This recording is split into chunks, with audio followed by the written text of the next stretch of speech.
राम राम जी। आप सभी के सामने शिव पुराण का अध्याय 66 सुनाने जा रही हूँ। अध्याय का नाम है देवताओं का हिमालय के पास जाना और उनसे संक्रहित हो उन्हें उमा धारण की विधि बता सर्वत्र भी एक सुंदर स्थान में जाकर उनकी स्तुति करना। नारद जी बोले, हम माते आप मैना के पूर्ण जन्म की एक शुभ एवं अद्भुत कथा कहिए। उनके विवाह का प्रसंग भी मैंने सुन लिया। अब आगे के उत्तम चरित्र का वर्णन कीजिए।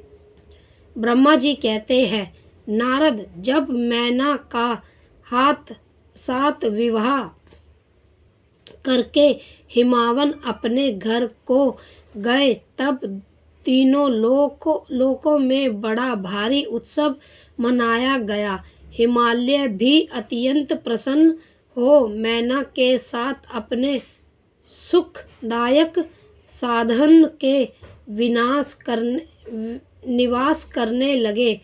उन्हें उस समय श्री विष्णु आदि समस्त देवता और महात्माओं मुनि गिरिराज के पास गए। उन सब देवताओं को आया देख महान हिमगिरि ने प्रसन्नतापूर्वक उन्हें प्रणाम किया और अपने भाग्य की सराहना करते हुए भक्तिवास भाव से उन सब का आदर सत्कार किया। हाथ जोड़ नमस्कार सिर झुकाकर बड़े प्रेम से स्तुति करने को उद्यत हुए। शैलराज के शरीर में महान रोमांच हो आया। उनके नेत्र से प्रेम के आंसू बहने लगे। मुने हिमेशल ने प्रसन्नता मन से अत्यंत प्रेम पूर्वक प्रणाम किया और विनीत भाव से खड़े हो श्री विष्णु आदि देवताओं से कहा। हिमाचल ने बोले, आज मेरा जन्म सफल हो गया। मेरी बड़ी भारी तपस्या सफल हुई। आज मेरा ज्ञान सफल और आज मेरी सारी क्रियाएं सफल हो गई। आज मैं धन्य हुआ। मेरी सारी भूमि धन्य हुई। मेरा कुल धन्य हुआ। मेरी स्त्री तथा मेरा सब कुछ धन्य हो गया। इसमें यह नहीं है क्योंकि आप सब महान देवता एक साथ मिलकर एक ही समय यहाँ पधारे हैं। मुझे अपना सेवक समझकर प्रसन्नता पूर्वक उचित कार्य के लिए आज्ञा दे। हिमगिरि का यह वचन सुनकर वह सब देवता बड़े प्रसन्न हुए और अपने कार्य की सिद्धि मानते हुए बोले। देवताओं ने कहा, महाप्रयाग हिमालय, हमारा हितकर वचन सुनो। हम सब लोग जिस काम के लिए यहाँ आए हैं उसे प्रसन्नता पूर्वक बता रहे हैं। गिरिराज, पहले जो जगदम्बा उमा दक्ष कन्या सती के रूप में प्रकट हुई थी और रुद्र पत्नी होकर सुगृहीत तत्काल इस भूताल पर क्रीड़ा करती रही, वह ही अंबिका का सती अपने पिता के अनादर पाकर अपनी प्रतिज्ञा का स्मरण करके यज्ञ में शरीर त्याग करने परम धाम को पधार गई। हिमगिरे, वह कथा लोक में विज्ञात है और तुम्हें भी विज्ञित है। यदि वह सती पूर्ण तुम्हारे घर में प्रकट हो जाए तो देवता का महान लाभ हो सकता है।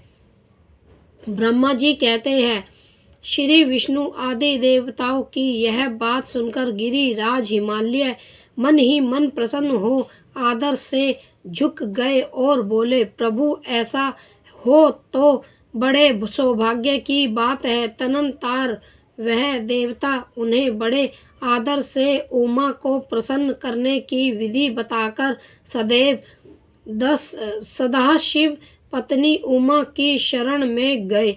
एक सुंदर स्थान में स्थित हो समस्त देवताओं ने जगदम्बा का सिमरण किया और बारंबार प्रणाम करके वह वहीं श्रद्धापूर्वक उनकी स्तुति करने लगे। देवता बोले, शिवालोक में निवास करने वाली देवी उमे जगदम्बे, सदाशिव प्रिय दुर्गे महेश्वरी, हम आपको नमस्कार करते हैं। आप पावन शांत स्वरूप श्री शक्ति है, परम पावन पुष्टि है, अवत्यक प्रकृति और महातत्व यह आपके ही रूप है। हम भक्ति पूर्वक आपको नमस्कार करते हैं। आप कल्याणमयी शिवा है, आपके हाथ भी कल्याणकारी है और शुद्ध त्रिशूल सूक्ष्म और सबका परम अक्षय है। अंत्य विद्या और सुख विद्या से अत्यंत प्रसन्न होने वाली आप देवी को हम प्रणाम करते हैं। आप श्रद्धा है, आप धृति है, आप श्री है और आप ही सब में वाक्यहत रहने वाली देवी है। आप ही सूर्य की किरणें हैं और आप ही अपने पंच को प्रकाशित करने वाली है। ब्रह्मांड रूप शरीर में और जगत के जीवों में रहकर जो ब्रह्मा से लेकर तृणीय पाए संपूर्ण जगत की पुष्टि करती है, उन अति देवी को हम नमस्कार करते हैं। आप ही वेद माता गायत्री है, आप ही सर्वेत्री और सरस्वती है, आप ही संपूर्ण जगत के लिए व्रता नामक वृत्ति है और आप ही धारण स्वरूपा वेद गायत्री है। आप ही संपूर्ण भूतों में निद्रा बनकर रहती है, उनकी शुद्धा और तृप्ति भी आप ही है। आप ही तृणा कृति छवि तुष्टि और सदा संपूर्ण आनंद को देने वाली है। आप ही पुण्य कर्ताओं के यह लक्ष्मी बनकर रहती है और आप ही पापियों के घर सदा श्रेष्ठ लक्ष्मी की बड़ी बहन दरिद्रता के रूप में वास करती है। आप ही संपूर्ण जगत की शक्ति है, आप ही धारण करने वाली छात्री एवं प्राणों का शोषण करने वाली शक्ति है।